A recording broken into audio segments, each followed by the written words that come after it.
Is there an all-out revolutionary war occurring inside of the crypto industry between government and regulators and the industry itself? Are they trying to destroy crypto from within? It certainly seems that way. Today, we're going to be telling you all about that, but also the super secret government plan that's right in front of everybody's noses and they can't even see. We're going to show you where that plan is and where it may lead, and it's not good. Let's get it. Welcome to BitBoy Crypto. My name is Ben. Today, we're going to be talking about what in the world is going on with BUSD and how it's part of a much bigger plan going on. Last month, in January, Biden administration urges U.S. Congress to pursue crypto regulation. Officials warned it would be a grave mistake to enact legislation that would deepen its ties between crypto and traditional finance due to the risk of broader connotation. What is that connotation about crypto? Why is it so bad? In the past year, traditional financial institutions' limited exposure to cryptocurrencies has prevented turmoil in cryptocurrencies from infecting the broader financial system, wrote the four officials. The announcement comes following what the White House referred to as a tough year for cryptocurrencies. The industry may remember 2022 as the year when Terra Luna's algorithmic stablecoin broke down in May in the fall of the Bahamas-based crypto exchange FTX.com. Now, it's kind of funny here, isn't it? When you look at these stories, when you look at FTX specifically, what you find is it was a story of power and greed and political donations, mostly to Joe Biden himself. It wasn't a story about crypto. It was a story about centralization and the dangers of it. Why we can't let one man with a large afro try to dictate crypto regulation and legislation in America. But yet, this is what is blamed when Joe Biden wants to talk about crypto regulation. Sam Bankman-Fried and FTX, they're not crypto. They're centralized bad actors. This didn't have anything to do with crypto, just pure evil. There were other stories as well this year. Some we just looked at to paint crypto in a negative light. Silvergate under Department of Justice investigation for alleged money laundering through FTX. SEC goes after staking as a service. Crypto exchange Kraken shuts down its U.S. staking program. There's more.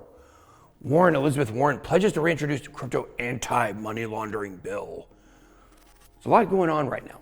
Crypto is being painted in a bad light. But what's really going on under the surface? Why is crypto being painted in this picture?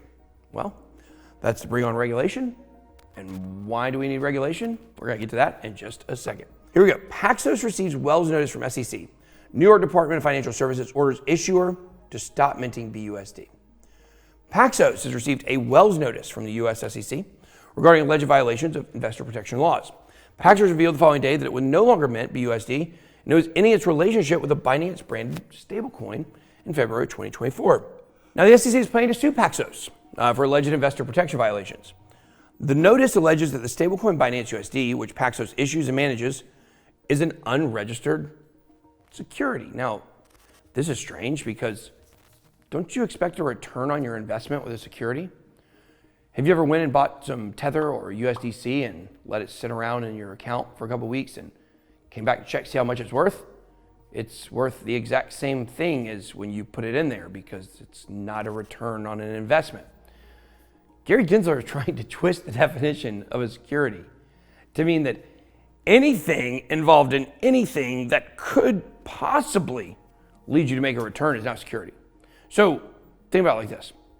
I believe, according to Gary Gensler, the US dollar is a security. Because if you need to take the US dollar and you need to on-ramp that onto a crypto exchange in order to buy a stablecoin, and then in turn, maybe one day with the stablecoin, you're able to invest that money into a different coin and the price of that coin goes up. What's the difference between the US dollar and a stablecoin at that point? Ask yourself that question. I know the answer. We all know the answer. The answer is Gary Gensler doesn't get to regulate a dollar. So this is from Gary Gensler direct. This is on the SEC website. I know when I have to read words from Gary Gensler, I almost throw up in my mouth. But why do I think a majority of crypto tokens are securities? Okay, well, keep in mind, Justice Thurgood Marshall, he died 115 years ago, before computers were ever even considered.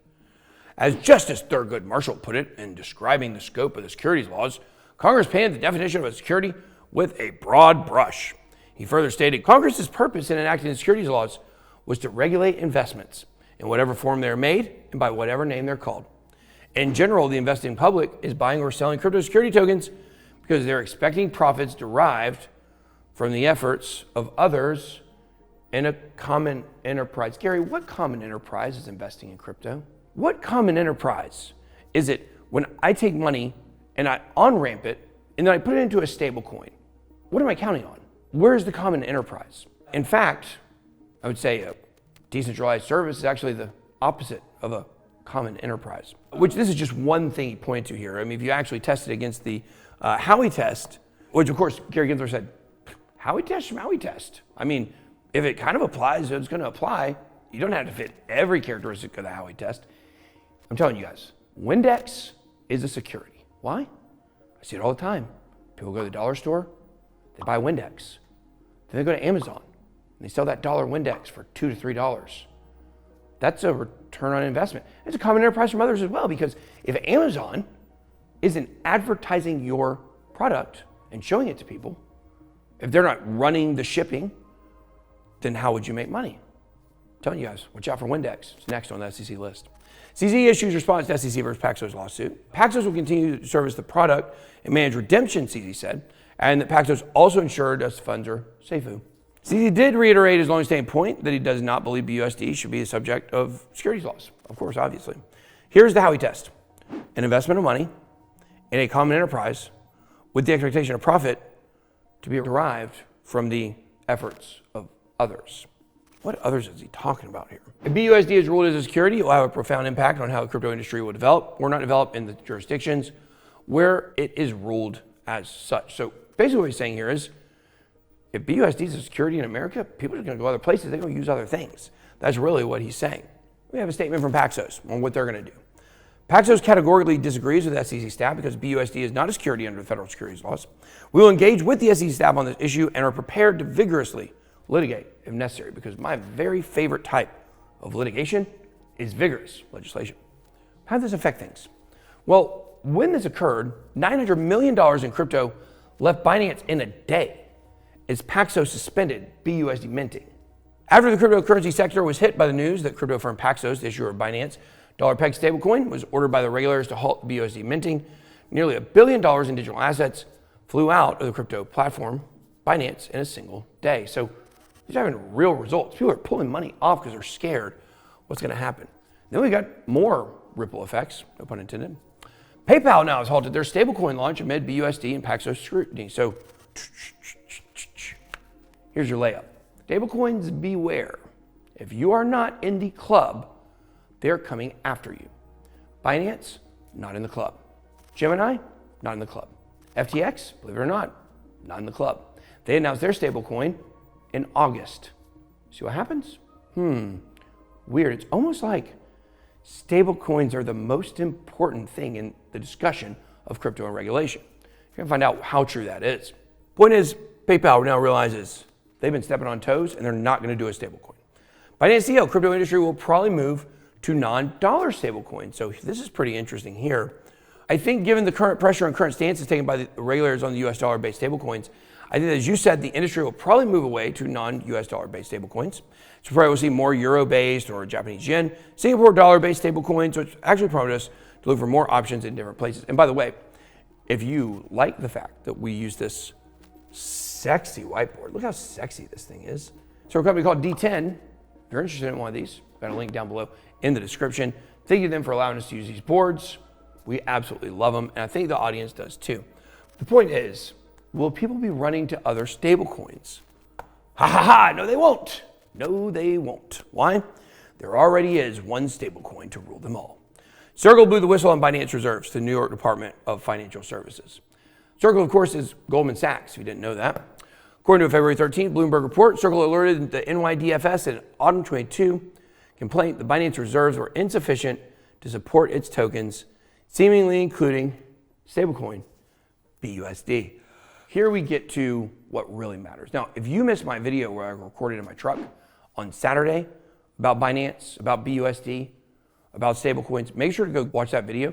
Keep in mind, I made that video a day before all of this stuff about BUSD came out. So it was very obvious what's going on here.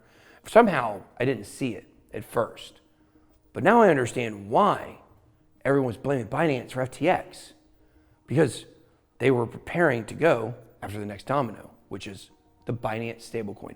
It's not about CZ. It's not about the exchange. It's not about are they doing right or wrong. It's about the stable coin that's the top 10 coin on CoinMarketCap.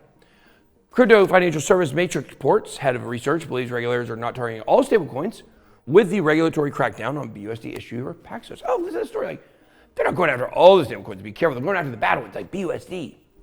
Crypto Financial Services Matrix reports, head of research, believes the recent scrutiny of Paxos and its BUSD token is not a direct attack on stablecoins itself. Absolutely not. Paxos had violated its obligation to conduct tailored periodic risk assessment and due diligence of Binance and Paxos issued BUSD customers, Thielen argued. So, what are they saying here? Well, they violated a rule. Obviously, violated a rule. We need to go after them. Thielen notes some of the regulatory actions could have also been sparked by the January 24th incident when Binance mixed customer funds with collateral. So there you go. They weren't perfect. They made a mistake. You know what this reminds me of? You ever had a tail light out in your car? I know I did one time. Had a tail light that was out, early 20s, maybe a teenager, and I got pulled over. And you know what? I had some weeds in the car. Some weeds. I did. Got in trouble for it. Got pulled over for a busted tail light. They were not pulling me over for a busted tail light. They were pulling me over because I looked like a car full of teenage hoodlums that would have drugs in the car. And we did. So they pulled us over. We got in trouble. Had nothing to do with a busted tail light. Binance was driving around with a busted tail light. And Circle said, hey, regulators, go check out that tail light. And of course they come in, make these moves against Paxos, and you start to see why. Because Circle had vested interest in stablecoins. Circle maintains that USDC is a regulated digital dollar currency, issued as stored value under US money transmission law. Not all stablecoins. Not all stablecoins are bad. USDC, our stablecoin, the future digital dollar, you will use that because the rest of them are all driving around with busted taillights. Circle is positioning itself to prop USDC up as a digital dollar. This will increase demand. It's going to have a lot of reverberating effects when this happens. This is how they usher in the CBDC. It's coming. It's actually already here. It's called USDC. But I think now, I've been saying it for 3 years, people are finally starting to wake up and realize, wow, there's actually some credibility to what he's saying here. We learn it more and more every day. If you're a stablecoin, you better watch out because they're coming after you. Circle, Goldman Sachs, the elite, traditional finance, they're all in it together to make you a financial slave. That's all I got. Be blessed. Take the chains off. Good way out.